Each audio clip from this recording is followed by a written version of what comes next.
Muscle Car Modeler. My name is Revell, and this week I'm going to feature another build of mine. This is somewhat recent when this kit first came out. So I built a 57 Chevy here that needs no introduction really. Everybody pretty much knows what a 57 Chevy is.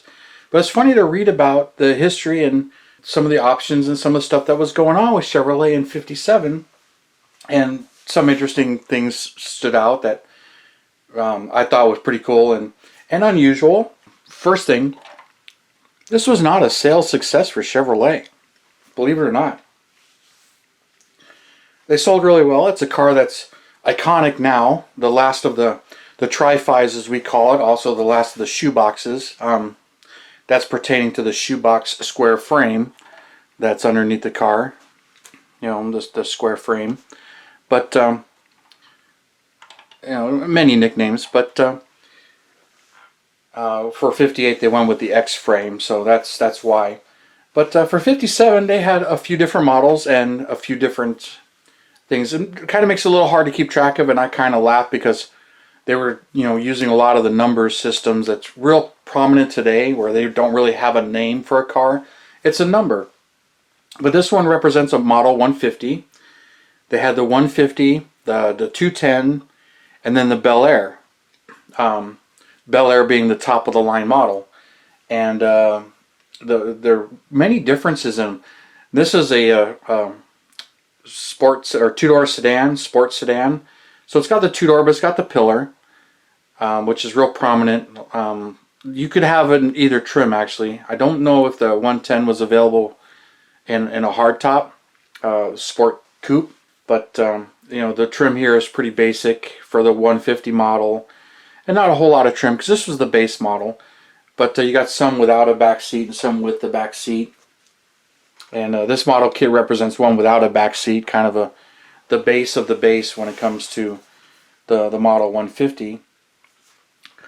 And then the 210 has the chrome, but it doesn't have the rib side panel here. And then the Bel Air, of course, has the rib side panel and all of the upgrades. But some of the things that's interesting, the V8 cars have a V on the front here, on the very front of the hood and on the deck lid. So an actual original V8 car would have those emblems, but they're chrome on this car, and they're supposed to be. You see a lot of them restored where they have the gold ones, but and they're not gold plated, it's gold anodizing. But that was a Bel Air only thing. If it had the V8 in a Bel Air, the emblems were gold. They said Chevrolet. Chevrolet was gold. That emblem was gold, and the three things right here were gold, and the grille was gold. But that was only on the Bel Air. The 210 and the 150, if it had the V8, it had the V and it was chrome. But if it had an inline six, it did not have that V. It actually had a different emblem with Chevrolet, which would be more prominent on the 55 and 56s. But for 57, that's what they did. And then they had the two-door. I like wagons, so in the 150 and the 210 they had the two-door handyman wagons, and they also had the four-door handyman wagons. And in the Bel Air trim they had the Nomad wagon. They're actually completely different roofs and completely different setups between the Nomad and the handyman wagons, the 210s.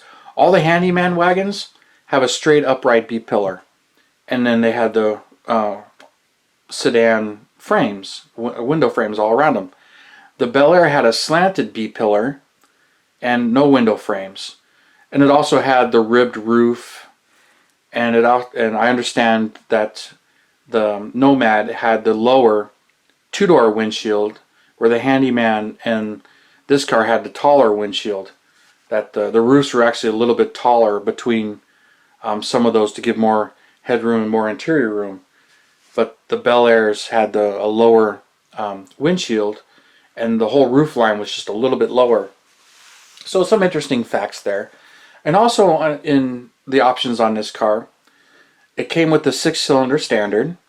It also came with the 265 V8, which was the base V8, and then the 283s. One of them was a 4-barrel. They had the Hyper Pack 4-barrel, which I believe had 2 4-barrels. I have to look farther into that one because I'm not really sure. And then they also had the fuel injected motor, but they were any one of those motors could be in any one of the cars. They weren't limited to any specific car. So for this one, I decided I was going to do what they called got nicknamed the Black Widow because of the NASCAR race car black and white ones that had the fuel injected 283s. And those made 283 horsepower, so it was the first time they did 1 horsepower per cubic inch. But a lot of those fuel injections were pulled because not a whole lot of people knew how to work on the mechanical fuel injection, and keeping them in tune was a real problem. But that Black Widow car was tearing up all the, we call it NASCAR now, but it was all the racing series. And it was actually the first car to get banned. It was too successful, so they actually banned it from the series. So it's kind of interesting reading about that. And then one of the things about this car, it was not a sales success. Chevrolet was really disappointed in the sales of the 57 Chevrolet models. It was actually the first time since the 30s that Ford outsold Chevrolet in total sales. And Chevrolet was not real happy about that. So, you know, that's just the first time in history books. And there's a couple of things they blamed on that. Some people were saying that the styling of the 57 Chevy with all the extra trim and getting a little bit bigger and a little bit more wider fins was getting more like the Cadillac. You look at a 57 Chevy and a 57 Cadillac and you can kind of see it. And the other thing that was kind of blamed was 57 was the first year that Chevrolet went to the tubeless tire. And I understand all 57s were tubeless tires, and there was some distrust with that with the public. And there was some blaming that also inhibited sales of the 57 Chevy. So it was quite interesting reading about some of those idiocracies that were going on at that time. So kind of a sales slump for Chevrolet, and they were not too thrilled about it. But the car itself is now a very iconic car, especially considering these cars, they didn't really have a resale value, and they were getting bought up, and they weren't really, they were fast, you know, with that 283 fuel injected engine. It was a pretty potent performer. And then especially they offered them with a 3-speed manual. The 4-speed manual was not available in the car. It was available over the counter, and if people had bought that and put it in there, it became a potent combination. Matter of fact, this thing really started to gain fame, the 57 Chevys, in '62 as used cars, when people were finding 327s and 4-speeds and swapping them out and putting them in this car, and it was turning into quite the hot rod that way. And it also, they had plenty of room for the big blocks, the 409s and 348s. So they were becoming a really good car, used car, because nobody wanted them. And they were a dime a dozen, and you can grab them cheap. And also reading about it, it was getting another car that was getting banned in the crash of derbies because this big front bumper was pretty stout. And the framework and everything, it proved to be a hard to kill car in the crash of derbies. Especially with the radiator sunk all the way in the back and that big bumper protecting it. It proved to be a car that was very difficult to put down.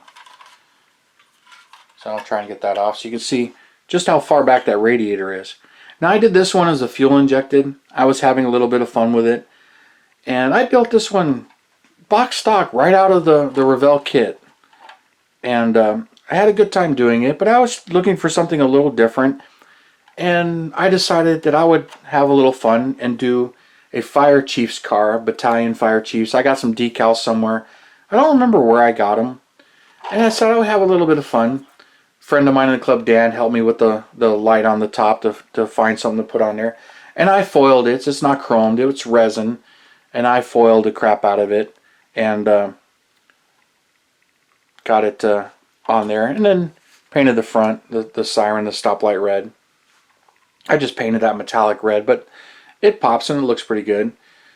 So I just had some fun building this one, and I did it as a fire chief, basically a government official that could get away with the order sheet, have a little bit of fun with it. The RHIP rank has its privileges, so ordered himself a base model car, but ordered the hottest engine he can get. And this one, I believe, It's set up with a 3-speed manual. Who knows, you swap out a 4-speed. The Power Glide was the most common transmission, the automatic 2-speed Power Glide. But they also had a version of the I think they call it the Turbo Glide, but it was a switch pitch type torque converter automatic transmission. I can't think of the name of it right now, but it was available in the 57s, but they were problematic and they had a really bad reputation. So it wasn't ordered very well. It was more common in the Buicks, but it wasn't a real reliable tranny. But the Power Glide and the 3-speed were really reliable transmissions. So that's how I built this one. It was a pleasure to build. I really enjoyed it, and I keep thinking about building another one. I got a bunch of these Revell kits, and they're just a pleasure to build. Like this one, I threw it together. It's stone stock, and I decided to do it this way. And I've got one of the convertibles, and I've got a resin body to do a Nomad, so I haven't done either one of those. But and I've done a couple of the 55 and 56s. So and the danger with reminiscing and showing you some of my builds like this is I start to itch. It's like, oh, I enjoyed building this one. I want to build another one. Oh, I really enjoyed it, so I want to start another project. It's like, oh, I've got so many going, and I keep bouncing around. And you see the ones that I do feature on my channel, and there are others that I actually am building also, because I bounce around a lot and doing a lot of models and kits and building them and having a good time enjoying them, but showing them to you and featuring them don't have a whole lot like I've shown, trying to pace myself, because making these videos takes a little bit of time. But I hope you guys are enjoying them, and I appreciate everybody's comments, and be sure to hit the like and subscribe and hit that bell button, and you'll see my latest uploads. So thank you for tuning in, and you guys, you have a wonderful day.